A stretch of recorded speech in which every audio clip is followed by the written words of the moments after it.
Hello and welcome back. This is the 8-bit DAC I built in my last VGA video, and I was only planning to do one of these as a test, but the next circuit I want to build in the VGA series is going to be the palette, and the more I think about it, the more I think it would be good to have 3 of these so I can test that circuit properly in the final configuration without having to build the final output circuit, which will incorporate multiple DACs in the circuit. As always, when you order PCBs, you get multiples, so I'm going to solder 2 more of these up. Now the other thing to reference is this stencil. I made a mistake and ordered one that was far too large. It's a slightly silly mistake, but in the comments there was lots of discussion about the best way to cut this down, so I'm going to see what works. Now several people said I could just cut it with scissors. Now these are not my best scissors, but I didn't want to risk my best scissors. Okay, so that bit's kind of got a twisted up corner, but for the most part, this edge is actually really good. So that's better than I was expecting. Now the other thing I wanted to try was securing it down and then cutting it with a knife. That's a pretty sharp blade, and that's not gone anything close to through it. The metal's too thick. So I think the scissors have it. Right, I'm going to try and mount it onto this little bit of wood.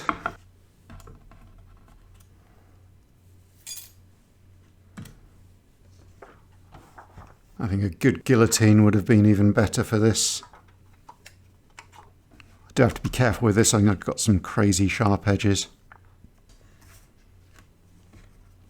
Now, I need to arrange some PCBs to provide it support.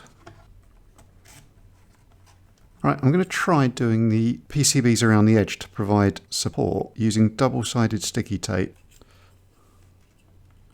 I usually use masking tape or insulation tape, but I think this might give me a much better, less slippable bond, and particularly with the tiny little resistor arrays, I think I want to get it as accurate as possible. Right, that's hopefully secure enough.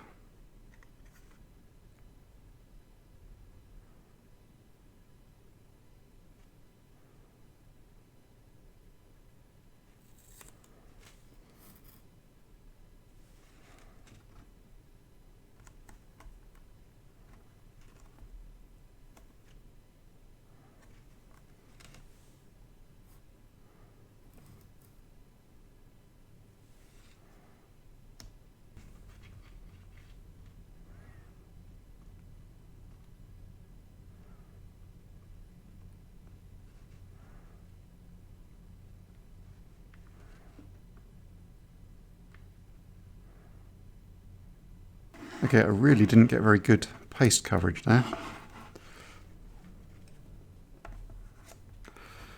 That looks better, but the amount of paste still seems low. Let's see how they solder though.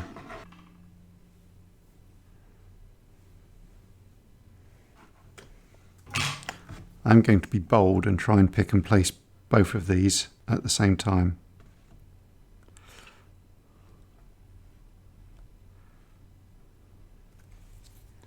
That looks good. Okay, I smeared those slightly with my finger, but those aren't going to be a problem, I don't think. The alignment is vastly better than the first one I did. One big hint is always clean off your stencils. Your future self will thank you if you ever have to come back and use them again. I've only got one of these MOSFETs, but they're not 100% essential, and I can come back and hand solder one on the second board later. Right, now I want to try and get all of these out without flipping them up randomly. One escaped.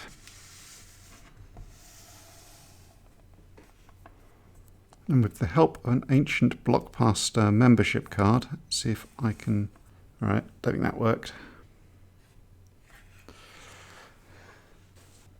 I will work out a better way of doing this eventually.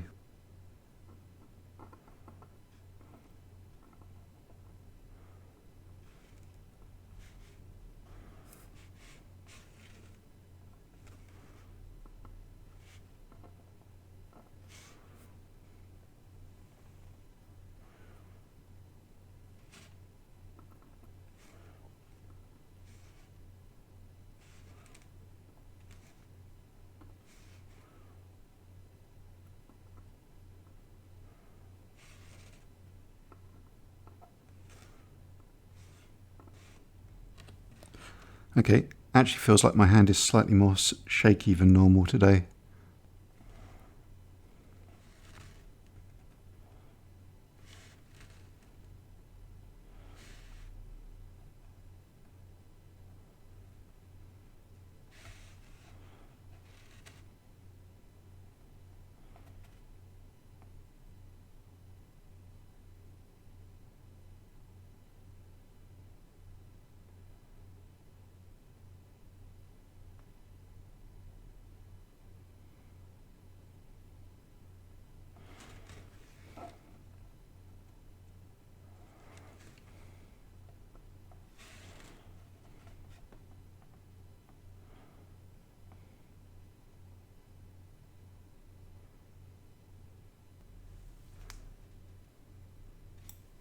That component's practically a giant next to those resistor arrays.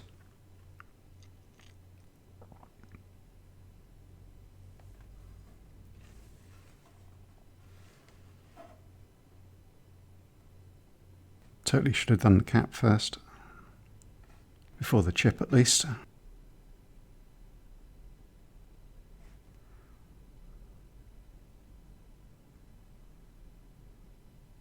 Now, hand assembling little PCBs like this kind of reminds me of the Unexpected Maker in the early days of his Tiny Pico project.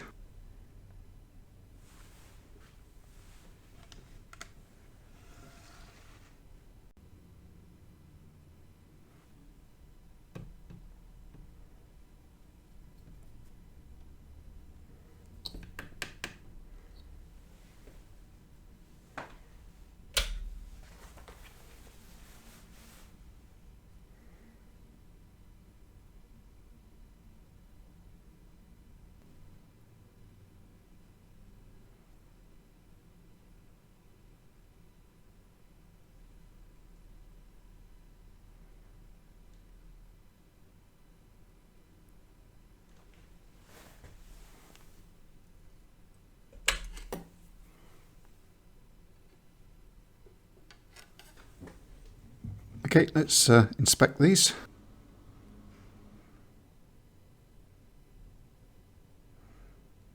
I don't see any solder bridges or missing joins, although with this kind of SMD work it is very difficult to confirm that something's actually connected up.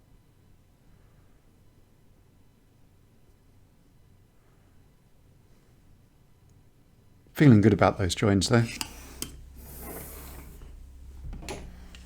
I did preserve my old test circuit that I used in that VGA video, so hopefully this still works and we can run these boards through it. Need some pin headers on them though.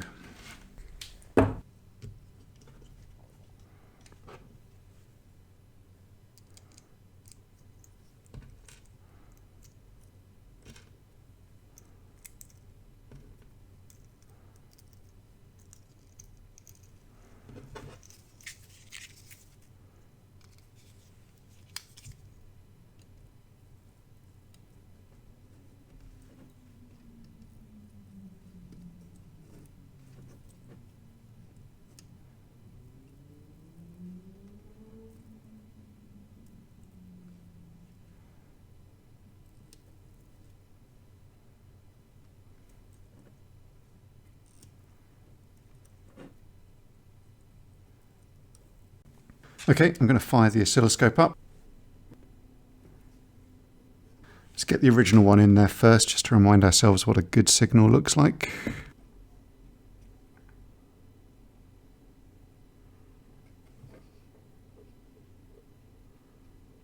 I think I borrowed a ground line for something.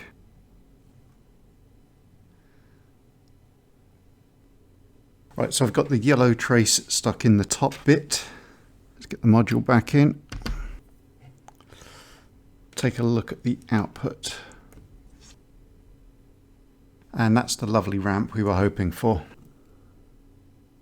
Right, so this is the first of the new modules. That works first time. And this one has the MOSFET in, so I'm going to test that one. Yeah, that's working.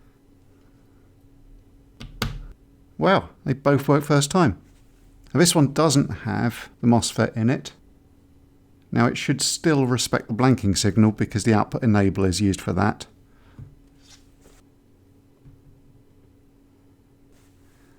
Let's compare that to the other one.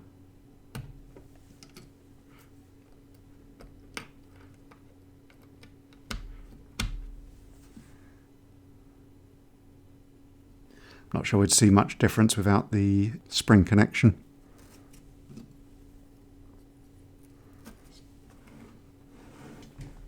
Okay, this is kind of just a repetition of the last video, but we've got what we need to try out a 24-bit display now.